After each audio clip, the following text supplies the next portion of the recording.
Everyone, स्वागत है आप सभी का आज की इस वीडियो में। आज की इस वीडियो में बात करने वाली हूं कि जब आप संडे को एग्जाम देने जाएं, एग्जाम हॉल में पहुंचे, अपना पेपर लें, तो आप कौन सा सब्जेक्ट पहले करें, कौन सा सब्जेक्ट बाद में करें, जिससे आपका टाइम भी मैनेज हो जाए और आप एक अच्छा स्कोर लेकर के आए।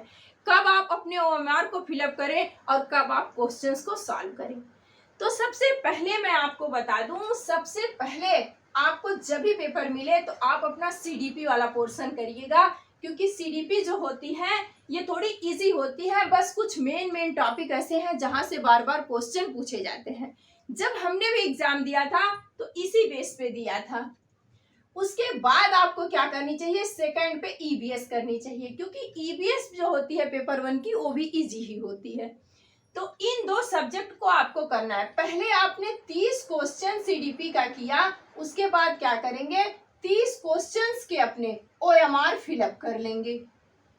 ऐसा क्यों करेंगे, क्योंकि जब हम लास्ट में ओएमआर फिल करने जाते हैं तो हम ए वाले का बी कर देते हैं, 2 का सी कर देते हैं। इससे क्या होते हैं, हमारे कम से कम 4 से 5 नंबर वेस्ट हो जाते हैं, बर्बाद हो जाते हैं, और एक एक नंबर कितना जरूरी रहता है। फिर आप ईवीएस के 30 क्वेश्चंस करेंगे और 30 क्वेश्चन के तुरंत आप अपने ओएमआर फिल कर देंगे। जिस क्वेश्चन पे आपको डाउट लगेगा उस क्वेश्चन पे आप बड़ा सा ऐसा एक टिक कर दीजिएगा, ताकि आपको समझ में आए कि जब लास्ट में हमें टाइम मिलेगा तो हम बस इन्हीं क्वेश्चंस को पढ़ेंगे, बाद में उनको फिल करेंगे। फिर आप करिएगा हिंदी में 15 नंबर के पैसेज होते हैं, 15 नंबर की पेडागॉजी होती है। पैसेज जो होता है थोड़ा टाइम लेता है, लेकिन यदि आपने प्रैक्टिस किया है अभी तक जो भी, तो आप अच्छे से वहां पे भी कर ले जाएंगे।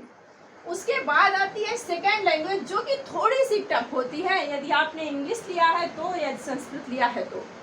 उसके बाद आपको इंग्लिश और संस्कृत में करना चाहिए। इसके भी जैसे 30 क्वेश्चन आपके होंगे, तुरंत आप 30 क्वेश्चन के गोला भर लेंगे। यदि आपने इंग्लिश लिया है तो उसी पेपर में होगा, यदि संस्कृत लिया है तो अलग से आपको एक बुकलेट मिलेगी।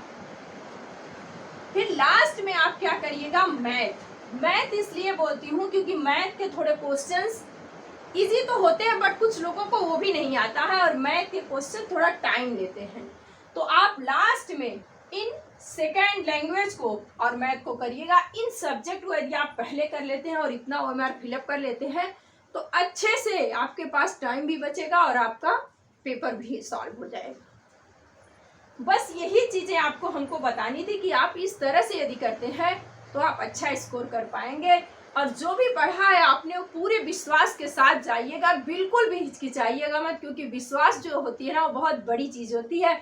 इतना सोच लीजिएगा कि जो भी पढ़ा है बहुत पढ़ा है, क्योंकि सीटेट का जो पेपर होता है वो समझ पे आधारित होता है, रटने पे नहीं। यहाँ पे थ्योरी से भी जो क्वेश्चन आते हैं वहां पे भी सिर्फ आपको अपना माइंड सेट चेक करना रहता है। तो आई थिंक ये सारी चीजें आपको समझ में आ गई होगी। अब क्लासेस देने का कोई मतलब नहीं है, क्योंकि एक दिन है सिर्फ आपके पास, तो आप इत्मीनान से जो भी चीजें पढ़े हो उन्हें पढ़िएगा। एग्जाम हॉल में जाने से पहले बुक लेकर के बाहर मत पढ़िएगा, उससे क्या होता है सब कुछ सिस्टम बिगड़ जाता है। जो चीजें हम लास्ट में पढ़ते हैं वही बार बार हमारे माइंड में आती है। तो टेक केयर, अच्छे से जाइएगा, अच्छे से अपना एग्जाम दीजिएगा। नेक्स्ट वीडियो में मिलेंगे नेक्स्ट टॉपिक के साथ। Bye bye, take care.